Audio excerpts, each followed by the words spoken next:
యువ రక్తాన్ని జనసేన ప్రోత్సహిస్తుంది, పవన్ కళ్యాణ్ ప్రోత్సహిస్తూ ఉన్నాడు. రేపటి రాజ్యం అంతా కూడా యువకులదే కాబట్టి సో ఆ దిశగా జనసేన పార్టీ అడుగులు వేస్తూ ఉంది. పవన్ కళ్యాణ్ వ్యూహాత్మకంగా ముందుకెళ్తా ఉన్నారు ఈ విషయంలో.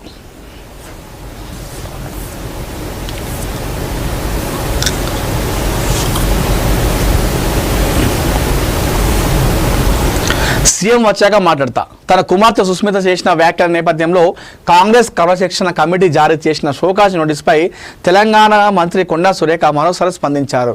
ఈ విషయంపై తాను చెప్పాల్సింది ఇప్పటికే క్రమశిక్షణ కమిటీకి వివరించానని, ప్రస్తుతం మీడియా ముందు మాట్లాడేది ఏమీ లేదని ఆమె స్పష్టం చేశారు.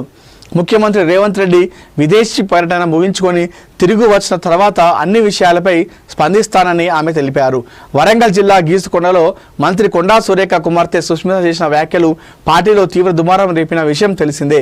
ముఖ్యంగా ముఖ్యమంత్రి రేవంత్ రెడ్డిని ఉద్దేశించి చేసిన విమర్శలపై పార్టీ నాయకత్వం తీవ్రంగా పరిగణించింది. ఈ క్రమంలోనే క్రమశిక్షణ కమిటీ కొండా సురేఖకు షోకాజ్ నోటీసు జారీ చేసింది. దీనిపై సురేఖ ఇప్పటికే కమిటీకి లిఖితపూర్వక వివరణ ఇచ్చారు. తన కుమార్తె వ్యాఖ్యలు పూర్తిగా వ్యక్తిగతమని, వాటికి తనను బాధ్యురాలను చేయవద్దని ఆమె ఆ లేఖలో కోరినట్టు సమాచారం. అయితే ఈ వ్యవహారాన్ని ముఖ్యమంత్రి రేవంత్ రెడ్డితో పాటు కాంగ్రెస్ అధిష్టానం కూడా అత్యంత తీవ్రంగా పరిగణిస్తున్నట్లు తెలుస్తోంది. పార్టీ అంతర్గత వర్గాల్లో ఈ అంశంపై విస్తృత చర్చ జరుగుతోంది. కేవలం నోటీసులతోనే సరిపెట్టకుండా క్రమశిక్షణ చర్యలు మరింత కఠినంగా ఉండే అవకాశం ఉందనే ప్రచారం కొనసాగుతుంది. కాంగ్రెస్ పార్టీకి చెందిన పలువురు ఎమ్మెల్యేలు ఎమ్మెల్సీలు సిఎల్పిలో భేటీ అయి మంత్రి కొండా సురేఖను మంత్రి పదవి నుంచి తప్పించాలని, లేకపోతే బర్తరఫ్ చేయాలని డిమాండ్ చేశారు. ఈ నేపథ్యంలో ముఖ్యమంత్రి రేవంత్ రెడ్డి తిరిగి వచ్చిన తర్వాత ఈ వివాదంపై పూర్తి స్పష్టత వచ్చేటువంటి అవకాశం అయితే కనిపిస్తూ ఉంది.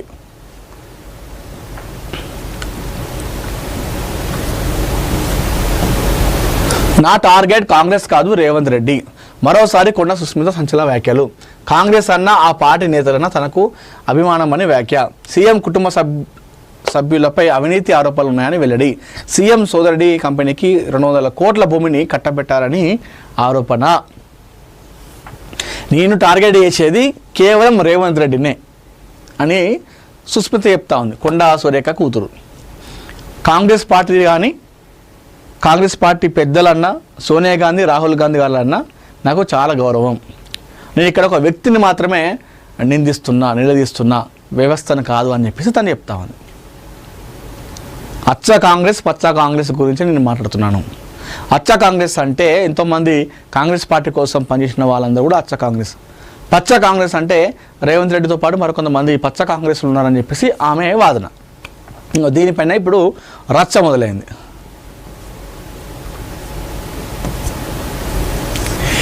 ఇండియన్ సినిమాకు మెగాస్టార్ చిరంజీవి. నిజంగా 71 సంవత్సరాలు అంటే ఇప్పటికీ ఆ డ్యాన్సులు ఏంది, ఆ కథ ఏంది చిరంజీవి గారిది.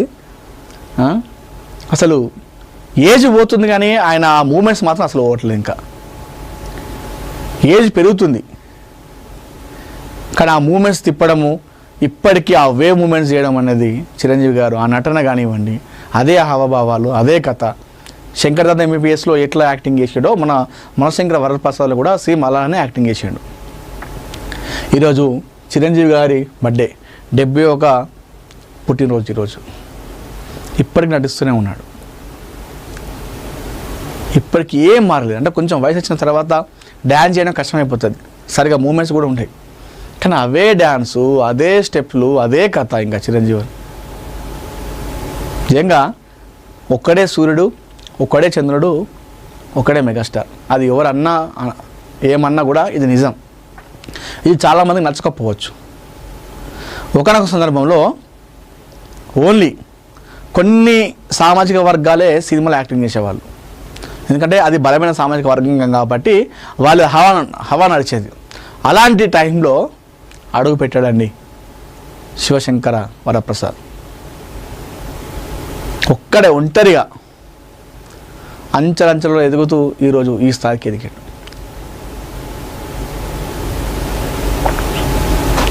తెలుగు రాష్ట్రాల్లో రక్తదానాలు, అన్నదాన కార్యక్రమాలు, సేవలు.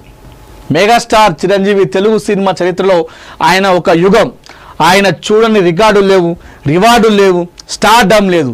25 ఏళ్లకు పైగా టాలీవుడ్ని ఏకఛత్రాధిపత్యంగా ఏలిన ఏకైక హీరో ఆయనే. 7 వయసు వచ్చినప్పటికీ ఏ మాత్రం క్రేజ్ తగ్గని నిజమైన మెగాస్టార్ చిరంజీవి. మనశంకర వరప్రసాద్తో తన స్టామినాను మరోసారి చాటి చెప్పిన చిరు ఇప్పుడు మరో సినిమాతో ప్రేక్షకులను అలరించేందుకు సిద్ధంగా ఉన్నారు. 71లో కూడా యువతతో పోటీపడే డ్యాన్సులు, గ్రేస్, నటన నిరంతర శ్రమతో నిరంతర స్ఫూర్తిగా కీర్తిగా నిలుస్తున్నారు బాస్ మెగాస్టార్ చిరంజీవి. పునాది రాళ్ళతో పునాది. ఇప్పుడు మనం చూసినాం చాలామంది కూడా చిరంజీవిని విమర్శిస్తూ ఉంటారు. చిరంజీవి అది ఇది అని చెప్పి విమర్శిస్తూ ఉంటారు. ఆ విమర్శించే వాళ్ళ ఏ స్థాయిలో ఉన్నారో మనం తెలుసుకోవచ్చు.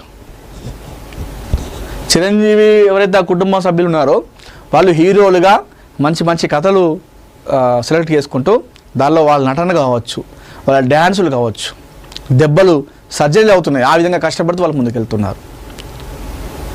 అందరూ మంచిగా ఒక గర్వపడేలా ముందుకెళ్తున్నారు. ఇంకా తమ్ముడు పవన్ కళ్యాణ్ ఒక మంచి తమ్ముని ఇచ్చిండు రాష్ట్రానికి, సమాజానికి సేవ చేసేటువంటి ఒక తమ్ముని కూడా ఆయన ఇవ్వడం జరిగింది. ఇవన్నీ చిరంజీవి వేసినటువంటి ఒక ముళ్ళదారి. అదంతా ఆ ముళ్ళదారిని నడుచుకుంటూ ఆయన వెనుకొచ్చిన వాళ్ళందరూ కూడా ఒక పూల పాన్పు వేసిండు మెగాస్టార్ చిరంజీవి. ఆయన వెళ్ళింది మొత్తం కూడా, ఆయన వెళ్ళిన టైంలో ముళ్ళదారి కాదు, అది మొత్తం అడవి జంగల్లో. అదంతా కూడా తవ్వుతూ తీసుకుని వెళ్ళి అవన్నీ ఆయన గుచ్చుకున్నా కూడా, ఆ ముళ్ళు ఆయన గుచ్చుకున్నా కూడా అవన్నీ ఎదురొడ్డి తీసుకుంటూ వెళ్ళి ఆ దారి మొత్తం పూల పాన్పు చేసి వెనకాల వచ్చినటువంటి నాగబాబుకు, పవన్ కళ్యాణ్కి, రామ్ చరణ్కి, బన్నీకి, సాయిధరం తేజ్కి, అల్లు శిరీష్కి, వీళ్ళందరికీ కూడా ఆయన ఒక బాట వేసాడు. పవన్ కళ్యాణ్కి, వరుణ్ తేజ్కి. మామూలు విషయం కాదు ఇది. ఇట్లా ఈ విధంగా చేయాలంటే చాలా కష్టం. అందుకే ఆయన మెగాస్టార్ అయ్యాడు. మెగాస్టార్ అందుకే అయ్యాడు. ఇప్పటికీ చిన్న సినిమాల హీరోలు హిట్ అయితే వాళ్ళ దగ్గరికి వెళ్ళి వాళ్ళ సన్మానం చేస్తాడు. ఇంటికి ఫోన్ చేసి ఇంటికి రమ్మంటాడు. ఆయనకి ఏం అవసరం లేదు కదా. అయినప్పటికీ కూడా సినిమా పైన ప్రేమ, కొత్త తరాన్ని ఎంకరేజ్ చేయాలి. మనం కాకపోతే ఎవరు చేస్తారు. ఏదైనా సమస్య ఉంటే వెంటనే ఆయన దగ్గరికి వెళ్తారు, సమస్య పరిష్కరిస్తారని చెప్పేసి. నిర్మాతలు నష్టపోతున్నారు, సినిమా నష్టపోతుందంటే ఆయన వెళ్ళి అవసరమైతే తగ్గి దండం పెట్టి ఆ ముఖ్యమంత్రులను వేడుకుంటాడు సినిమా తరపున. ఇవన్నీ కూడా ఆయన చేసిండు తెలుగు సినిమా కోసం. తొక్కేసిండు అంటే ఎస్ తొక్కేసిండు. ఆయన 30 సంవత్సరాలు నెంబర్ 1 స్థాయిని, అంటే అంత కష్టపడి ఆ స్థాయికి ఎవరు రాకుండా తొక్కేసిండు. ఆయన యాక్టింగ్తో తొక్కేసాడు, ఆయన డ్యాన్స్తో తొక్కేసాడు, ఆయన స్టోరీ సెలెక్షన్తో తొక్కేసాడు. ఎవరు ఎందుకు తొక్కుతారు బాస్? ఎవరు ఎందుకు తొక్కుతారు? తొక్కాలంటే మరి చాలామంది ఇప్పుడు వచ్చారు కదా. మరి ఆయన అదే అనుకుంటే, చిరంజీవి వెనక ఆ రకంగా అనుకుంటే, రామ్ చరణ్ వచ్చినప్పుడు చాలామంది హీరోలు వచ్చారు మరి కొత్తగా. మరి వాళ్ళందరినీ తొక్కేయలేదే. ఇప్పుడు నాని ఎవరండి? ఒక చిన్న అసిస్టెంట్ కెమెరా వర్క్ చేసుకుంటాడు. ఇప్పుడు ఆయన తెలుగు సినిమా ఇండస్ట్రీలో one of the top hero అనుకోవడం. ఆయన తొక్కినా ఆయన ఎన్నిసార్లు ఎంకరేజ్మెంట్ చేసాడు. విజయ్ దేవరకొండ ఎవరు, ఇంతమంది ఎవరు, వీళ్ళందరూ కూడా తన కొడుకు వచ్చినప్పుడే వచ్చి ఎంతమంది వాళ్ళ తన కొడుకు అడ్డుకున్నారని చెప్పేసి తొక్కేసిండ. ఎందుకు అంటే ఎవరైనా సరే ఎట్లుందంటే, మనం ఆ స్థాయికి వెళ్ళినప్పుడు ఏం చేస్తారంటే అతని మీద రాళ్ళు వేస్తారు. అది కామన్. చిరంజీవి విషయంలో అదే జరుగుతుంది. చిరంజీవి విషయంలో అదే జరుగుతూ ఉంది. ఎందుకంటే అందరినీ ద్రాక్ష పండ్లు పుల్లనా, మనకు అందకపోతే ఏమంటాం, అది పుల్లవని అని చెప్పేసి ఇచ్చి పెడతాం. అంటే ఆయన స్థాయికి వెళ్ళినటువంటి శక్తి లేక ఆయన పైన ఈ విధంగా చేస్తూ ఉంటారు. ఎవరితో సాధ్యం కానీ ఆయనతో అయింది. 3 దశాబ్దాలు నెంబర్ 1 పొజిషన్లో ఆయనే ఉన్నాడు. 30 సంవత్సరాలు నెంబర్ 1 టాప్ 1 హీరో చిరంజీవి. ఎవరు కూడా రాలేకపోయారు.